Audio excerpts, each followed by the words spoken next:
ফখরুদ্দিনের আমলে নির্বাচন হয়েছে। ফখরুদ্দিন ফক করে আওয়ামী লীগকে ক্ষমতায় বসায় চলে গেছে পক করে। সেই আওয়ামী লীগ ক্ষমতায় আসার পর কি পরিমাণ অত্যাচার জুলুম নির্যাতন করেছে এদেশের মানুষের উপর, বিএনপির উপর, জামাতের উপর সর্বোচ্চ অত্যাচার হয়েছে এই দুইটা দলের উপর। অথচ এই আওয়ামী লীগ তিনবারের প্রধানমন্ত্রী বেগম খালেদা জিয়ার বাড়ির সামনে বালির ট্রাক দিছিল যেন বাইরে মিটিং মিছিল না করতে পারে, কোনো সমাবেশ না করতে পারে, কোনো আন্দোলন না করতে পারে।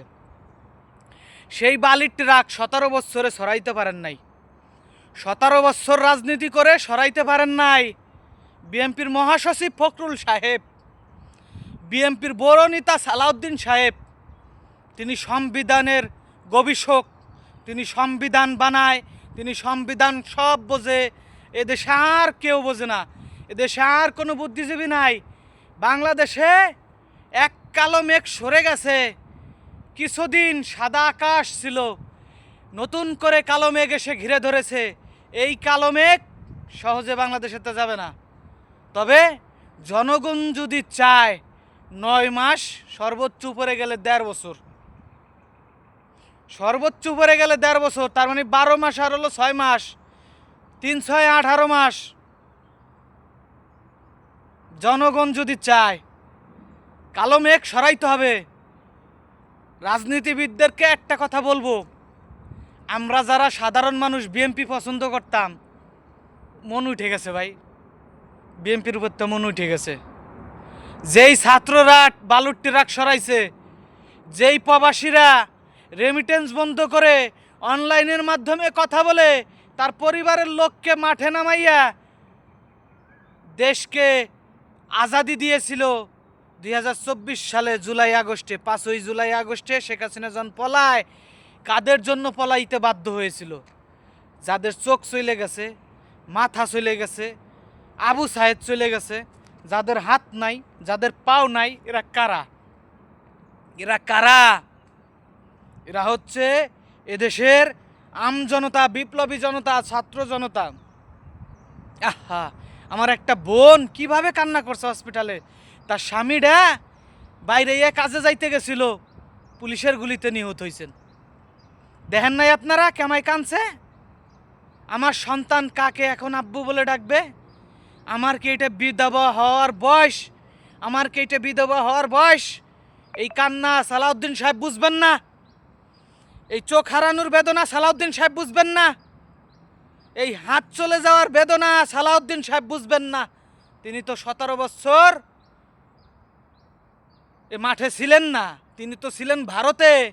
দাদা বাবুদের দেশে বসে কাকসি বিরিয়ানি খেয়েছেন, আরামায় এসে দিন পার করেছেন। তিনি বলে গুম হয়েছিলেন। তিনি তো বাংলাদেশে গুম হওয়ার ইতিহাস জানেন না। যদি জানতেন, তিনি যদি গুম হইতেন সেই মামলা করতেন। তিনি কিন্তু মামলা করেন নাই। মানুষের কথার চাপে, মানুষের মুখে, মানুষের কথার চাপে দেখছে সমস্যা, তখন একটু মামলা করতে গেছেন কিংবা করতে গেছেন। তিনি সাগর পারে পতাকা উড়ান। এই পতাকা কাদের জন্য উড়াইতে পারছেন? এই ছাত্র জনতা যারা চোখ দিছে, হাত দিছে, পাও দিছে। হাসনাত আবদুল্লাহ, নাহিদ ইসলাম, নাসির উদ্দিন পাটোয়ারি, অসংখ্য জুলাই যোদ্ধা, এদের জীবনের বিনিময় আপনি ওই পতাকা নিয়ে ঢাঙ্গাইয়া সাগর পারে গেছেন। কি বুঝাইতেছেন? আপনি দেশপ্রেমিক? আপনি একলাই দেশপ্রেমিক? এদেশে আর কেউ দেশপ্রেমিক নাই? জুলাই সনদকে অস্বীকার করতেছেন, জুলাই সনদকে অস্বীকার করতেছেন। বাংলাদেশের রাজনীতি করতে চান, এদেশের জনগণের উপরে অত্যাচার জুলুম করতে চান। এটা কি 90 সাল পাইছেন? 81 সাল পাইছেন? এটা কি 1971 সালের পরের দেশ পাইছেন? না না, এটা আওয়ামী লীগের দেশ না, এটা জনগণের বাংলাদেশ। এদেশের জনগণ এদেশের মালিক। এটা 25, 26, এটা 24-এর বাংলাদেশ। এখান থেকে কথা বলতেছি, তেপনার থিয়ে তেতুলিয়া মানুষ শুনতে পাচ্ছে, সারা পৃথিবীর মানুষ দেখতে পায় ইচ্ছা করলে। সেই বাংলাদেশ আপনি জুলাই সনদকে অস্বীকার করে গণভোটকে 70% মানুষের গণভোটকে আপনি অস্বীকার করবেন? বিএনপির জন্ম কোথার থেকে? বিএনপির জন্ম এই গণভোটের মাধ্যমে। শহীদ প্রেসিডেন্ট জিয়াউর রহমানের আদর্শ আপনারা ফেলে দিয়েছেন, ধারণ করেন না। ভুল কথা, ভুল। তিনবারের প্রধানমন্ত্রী বেগম খালেদা জিয়া, তার আদর্শ আপনারা পালন করেন না, ভুল। আপনারা দুজনের আদর্শকেই ফেলে দিয়েছেন। আপনারা শেখ হাসিনার আদর্শ, ভারতের আদর্শ লালন করতেছেন। যেই সংবিধান দেশকে বাঁচাতে পারে না, যেই সংবিধান দেশের মানুষকে বাঁচাতে পারে না, সেই সংবিধানের দোহাই দিচ্ছেন। সংবিধান কিসের জন্য? সংবিধান মানুষের জন্য, দেশের নাগরিকের জন্য। যখন ওই সংবিধান ব্যর্থ হবে দেশের নাগরিককে, দেশের মানুষকে নিরাপত্তা দিতে, শান্তি দিতে, স্বাধীনতা দিতে, তখন ওই রকম সংবিধান ফেলে দিতে হবে। এমন জায়গায় ফেলে দিতে হবে যেখান থেকে আর উঠিয়ে আনা সম্ভব না। সংবিধান মানুষ বানায়, সংবিধান মানুষ বানায় না। মানুষই সংবিধান বানায়, সংবিধান কখনো মানুষ বানায় না। কথাটা মনে রাখবেন। মানুষ সংবিধান বানায়, সবাই জানো এটাকে মেনে চলে। যদি 1 জন 2 জন 10 জন 100%-এর ভিতরে কিংবা 10%-এর ভিতরে সমস্ত নাগরিক মিলে 10%-এর ভিতরে 1% মানে না, ওই 1%-এর ভিতরে 1%-এর বিরুদ্ধে 9% ব্যবস্থা নিতে পারে। কিন্তু যখন 9% মানবে না ওই সংবিধান, 1% তখন ব্যবস্থা নিতে পারে না। 9% মিলে যেটা করবে ওইটাই হচ্ছে সংবিধান।